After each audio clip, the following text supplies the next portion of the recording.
Patay ang driver ng isang van matapos bumangga sa isang poste ng ilaw sa Batangas. Sa Ilocos Norte, isang batang naglalaro naman sa tapat ng kanilang bahay. Ang patay rin matapos ma-hit and run. Narito ang report. Sa Lawag, Ilocos Norte, patay ang 3 taong gulang na batang babae matapos mabangga ng isang pickup sa harap ng kanilang bahay. Naglalaro raw sa labas ng bahay ang bata kasama ang ama. Sandali raw iniwan ng ama ang bata dahil mayroong kinuha sa loob ng bahay. Pero paglabas ng bahay ng ama, nakabulagta na sa kalsada ang bata. Mabilis namang tumakas ang nakasagasang pickup. Ang problema, hindi na raw naplakahan ang sasakyan.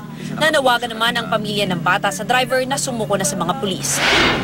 Wasak na wasak ang harap ng van na ito matapos bumangga sa poste ng ilaw sa southbound ng Star Tollway sa Barangay Tambo sa Lipa, Batangas. Sa lakas ng impact, natumba ang poste ng ilaw sa kalsada. Ang driver naman ng sasakyan na si Roberto Aklan isinugod pa sa ospital pero hindi na rin siya nabuhay.